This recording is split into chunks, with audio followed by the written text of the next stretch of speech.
बातमीपत्राला आता सुरुवात करूया। तर सुरुवातीला एक मोठी आंतरराष्ट्रीय घडामोड, इराण इस्रायल युद्धासंदर्भातली ही मोठी बातमी आहे। अमेरिकेने इराणवर हल्ला केलेला आहे। अमेरिकेने इराणच्या आण्विक तळांवर हल्ला केलाय।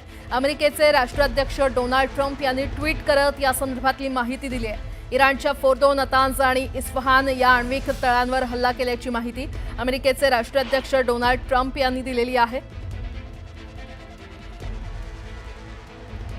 अमेरिकेचे राष्ट्राध्यक्ष डोनाल्ड ट्रम्प यांनी त्यांच्या निवेदनात म्हटलेलं आहे की सर्व अमेरिकन विमानं आता इराणच्या हवाई हद्दीतून बाहेर पडलेली आहेत आणि सुरक्षितपणे घरी परतत आहेत। बहुतेक बॉम्ब फोर्दो नावाच्या जागेवर टाकण्यात आलेले होते।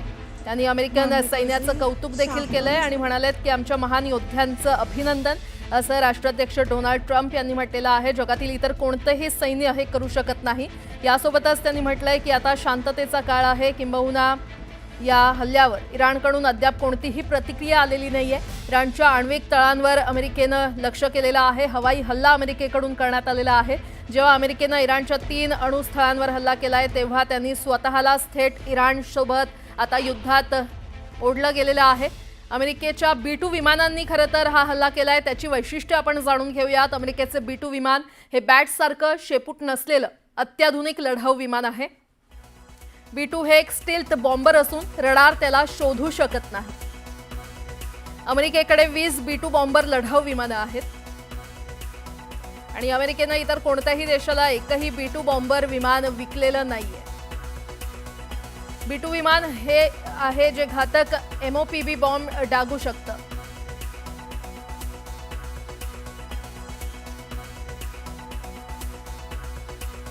तर बंकर बस्टर बॉम्बची क्षमता आपण पाहूयात। बंकर बस्टर बॉम्बचा जमीन भेदात स्फोट झाल्यानंतर मोठी हानी तिथे होते।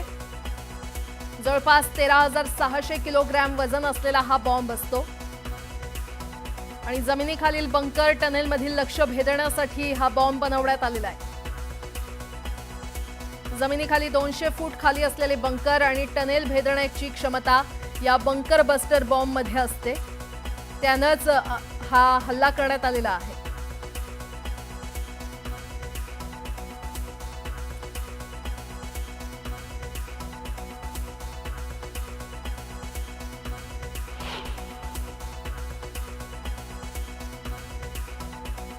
तर अमेरिकेच्या महान योद्ध्यांचं अभिनंदन, असं राष्ट्राध्यक्ष डोनाल्ड ट्रम्प यांनी ट्विट केलं। आम्ही इराणच्या फोर्दो, नतांज आणि इस्फहान या 3 आण्विक तळांवर यशस्वी हल्ला केलेला आहे।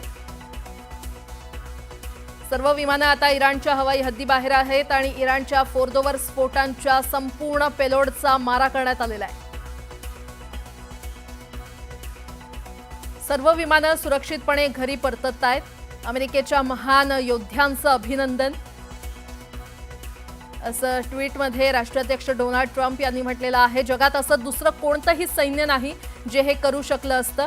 आता शांततेची वेळ आलेली आहे, असं ट्विट अमेरिकेचे राष्ट्राध्यक्ष डोनाल्ड ट्रम्प यांनी केलेलं आहे। आणि अमेरिकेच्या या हल्ल्यानंतर आता इराणची प्रतिक्रिया आलेली आहे। या क्षणाची मोठी बातमी, शत्रू राष्ट्रानं आमच्यावर हल्ला केलाय असं इराणनं म्हटलेलं आहे। हल्ल्यामध्ये फोर्दो अणु प्रकल्पाचं मोठं नुकसान झालेलं आहे, अशी माहिती इराणकडून देण्यात आलेली आहे। या हल्ल्यामध्ये फोर्दो अणु प्रकल्पाचं मोठं नुकसान झाल्याची माहिती समोर येते। अमेरिकेच्या हल्ल्यानंतर आता इराणकडून ही प्रतिक्रिया आलेली आहे। शत्रू राष्ट्रानं आमच्यावर हल्ला केला असल्याचं इराणनं म्हटलेलं आहे।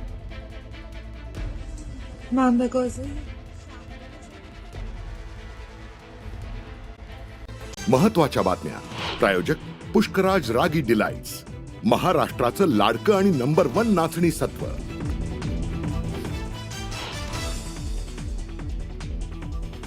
इराण इस्रायल युद्धात अमेरिकेची एंट्री, अमेरिकेचा इराणवर मोठा हल्ला, अमेरिकेकडून इराणमधील 3 परमाणु केंद्र लक्ष्य।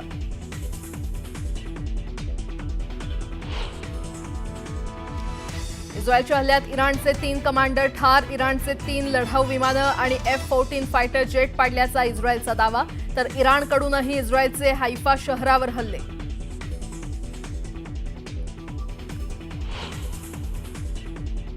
इस्रायलसोबतच्या युद्धादरम्यान इराणचे सर्वोच्च नेते खोमेनींचा मोठा निर्णय, 3 संभावित वारसदारांची नावं केली जाहीर। वारसदारांमध्ये मुलाचं नाव नाही।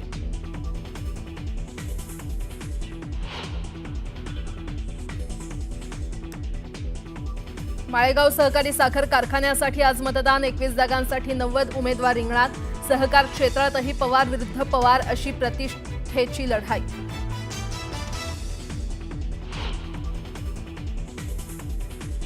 सोमवारपासून हिंदी सक्तीच्या विरोधात मनसे नवं आंदोलन सुरू करणार. राज्यभरातील शाळांच्या बाहेर पालकांच्या सह्यांची मोहीम राबवली जाणार.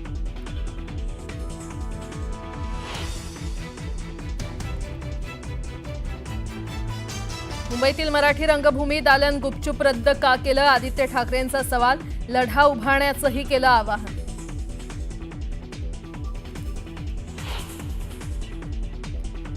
निवडणुकीचं सीसीटीव्ही फुटेज यापुढे फक्त 45 दिवसच ठेवणार. केंद्रीय निवडणूक आयोगाचा मोठा निर्णय.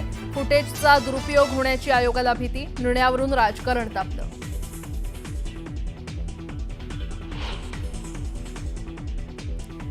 माऊलींची पालखी आज दिवेघाट मार्गे सासवड मुक्कामी करणार. तर तुकोबांची पालखी पुण्यातून लोणी काळभोरकडे प्रस्थान ठेवणार. पालखी प्रस्थान सोहळ्यानिमित्त पुण्यात वाहतुकीत बदल.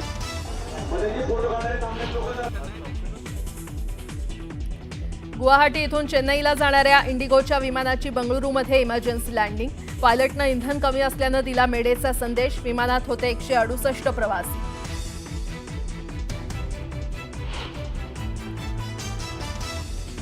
आणि ब्राझीलच्या सेंटा कॅटरिना राज्यात भीषण दुर्घटना. हॉट एअर बलून फुटल्यानं झालेल्या अपघातात 8 जणांचा मृत्यू. बलूनमधून 22 जण करत होते प्रवास.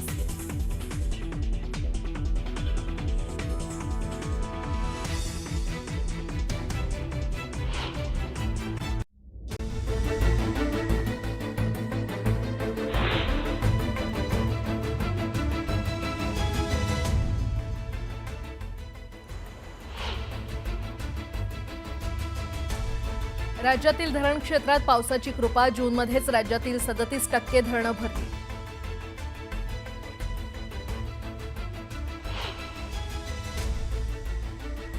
चिपळूणजवळील कामथे इथे मुंबई गोवा महामार्गावर प्रदूषित रसायनयुक्त केमिकलचं पाणी नदीत सोडणारे टँकर नागरिकांनी पकडले. पोलिसांकडून कारवाईला सुरुवात.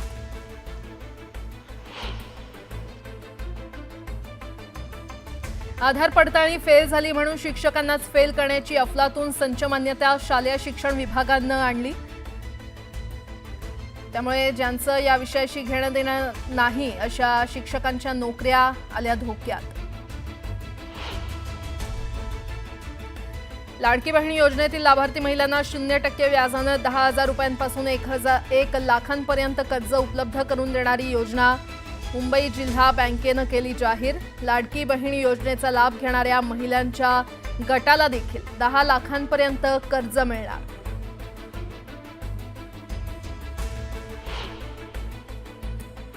मालवण राजकोट येथील छत्रपती शिवाजी महाराजांच्या पुतळ्याच्या चबुतऱ्याच्या सभोवती पदपथाच्या आवश्यक दुरुस्तीची कामं पूर्ण होईपर्यंत 22 जूनपासून राजकोट किल्ला पर्यटकांसाठी राहणार बंद. कार्यकारी अभियंता सार्वजनिक बांधकाम विभाग सावंतवाडी यांच्या वतीनं सूचना केली जारी.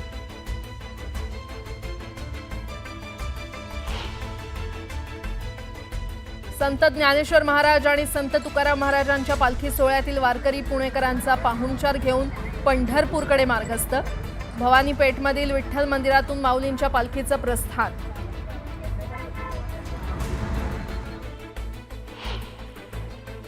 सह्याद्रीच्या घाटमाथ्यावर काही दिवसांपासून मुसळधार पावसाची हजेरी. उजनी धरणात मोठ्या प्रमाणात पाण्याची वाढ.